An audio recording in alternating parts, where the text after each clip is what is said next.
Vidas Passadas, lançado em 2023 e dirigido por Celine Song, é um daqueles filmes que você sente já ter assistido antes. Seja em alguma narrativa sobre um casal que se encontra e desencontra por acasos do destino, ou na própria vida real mesmo, pela qual pessoas transitam, entrando ou saindo a todo instante. Traduzir os conflituosos sentimentos provenientes desses fluxos para a linguagem audiovisual, no entanto, é a proeza em que a obra em questão encontra o seu diferencial. Duas crianças sul-coreanas, Nayeong e Haesung, são totalmente inseparáveis uma da outra. Entretanto, a família de Nayeong está prestes a se mudar para o Canadá, e apesar da tristeza de ter que deixar o seu melhor amigo e toda a sua vida para trás, a ideia de mudar para o Ocidente alimentava seu espírito ambicioso e sonhador. Quando os amigos a questionam do porquê de sua partida, ela afirma que coreanos não vencem prêmios Nobel de literatura. Haesung, por outro lado, com seu jeito mais simples e sensível,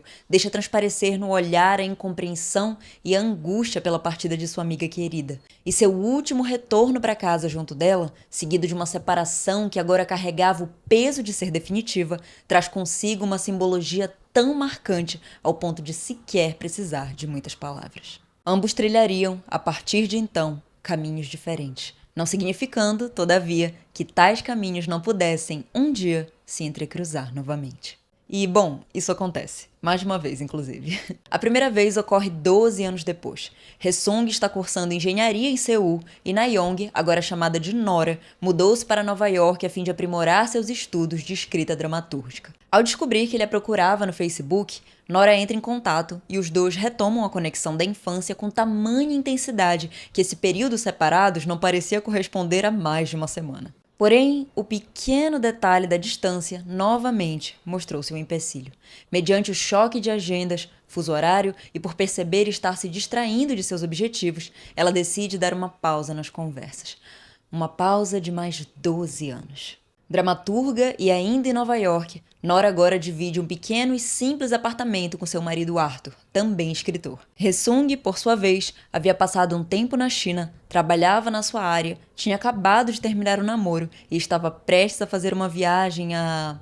Bom, acho que dá para deduzir. Após 24 anos, os caminhos de Nora e Haesung finalmente, e dessa vez em carne e osso, voltam a se entrecruzar. Uma história que, segundo o próprio marido de Nora, parece ter sido fortalecida e moldada pelo destino. Seria possível sequer competir com isso? In the story, I would be the evil white American husband standing in the way of destiny. Ao assistir essa cena, foi praticamente impossível não verbalizar algo, sabe? No meu caso foi... Nossa, maravilhoso.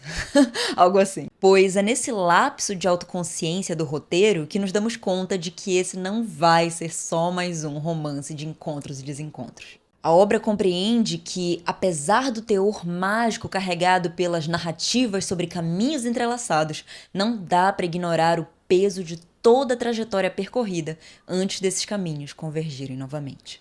Eu gosto como o filme, justamente por toda a sua sensibilidade, não se permite cair no idealismo, na caricatura ou no maniqueísmo em momento algum. Nora sempre foi dedicada e ambiciosa. Haesung sempre foi mais romântico, mas nada disso foi determinante para definir como seus futuros seriam, não assumindo, entretanto, embora diferentes do almejado, que suas atuais realidades sejam necessariamente ruins ou definitivas. As circunstâncias e as escolhas individuais os levaram até ali, e por mais que sempre tentemos, na maioria das vezes não há como ter controle do destino ao qual elas nos levarão. Entre nossos protagonistas, a afinidade e o afeto são tão perceptíveis quanto as diferenças e os conflitos. Conflitos culturais, de personalidade, como se ambos fossem simultaneamente nunca estranhos, mas sempre estranhos. Uma fala da Nora me chamou a atenção e creio que ela define bem a complexidade desse relacionamento. Abre aspas. Ele é muito coreano. Eu me sinto tão não coreana perto dele, mas ao mesmo tempo mais coreana. É estranho. Fecha aspas. Os costumes e a mentalidade coreana soam estranhos à personagem, em virtude de ter passado muito mais tempo da sua vida morando nos Estados Unidos. Porém, da mesma forma, e esse possivelmente deve ser um dilema recorrente entre imigrantes, a inerência das suas origens sempre trará consigo um mundo qual seu marido, ainda que tente, jamais conseguirá acessar. Você sonha em uma língua que eu não consigo entender, ele diz. E a força dessa frase se manifesta na cena do bar. Nora e Hae-sung rememoram o passado e compartilham seus sentimentos em coreano, enquanto Arthur, deixado de fora, apenas observa e entende a importância daquele momento de reconexão da esposa com seu outro universo. Um universo por ele não compreendido, mas o qual, por amá-la, aceita. Arthur está bem longe de assumir o papel de vilão comumente designado a alguém em sua posição, não impedindo-o de sentir também raiva ou ciúmes no processo. Normal. Entre as relações de Arthur, Nora e Hae-sung, o estrangeiro reside tanto no sentido territorial e cultural, quanto em essência, pois todos os indivíduos, com seus mundos, vivências e conceitos próprios, são, de alguma maneira, estrangeiros um do outro. Ao mesmo tempo, nossa complexidade cercada de emoções cinzentas e imprecisas, inseguranças, medos, prazeres e dúvidas não poderiam ser mais universais. Existe no filme uma abordagem espiritual relacionada à ideia de reencarnação e conexões de vidas passadas, uma concepção coreana citada pelos personagens aludindo, de alguma forma, às suas jornadas. Todavia, mais do que o interesse pelo seu teor místico, me intriga o modo como eles a utilizam para especular sobre o que teriam feito ou sido um para o outro no passado, talvez mais como um mecanismo de reflexão sobre o que teria acontecido se nessa mesma vida tivessem feito outras escolhas, percorrido outros caminhos, ou se jamais tivessem se separado. Lembranças de vidas hipotéticas, a nostalgia por algo que poderia ter acontecido, mas nunca aconteceu. O grande e se. Alguém mais pragmático pode dizer, pensar nisso é inútil, não dá para mudar o passado. E eu tenho certeza de que os personagens e a diretora sabem disso. No entanto, como dito anteriormente, essa história fala sobre pessoas. E pessoas se arrependem, ponderam, compreendem, sentem raiva, ciúmes, rancor, saudades e mais 1 milhão de sentimentos que, por mais abstratos e intraduzíveis, são reconhecidos e comunicados pela diretora com uma empatia tão mais sábia, madura e realista que qualquer pragmatismo simplista.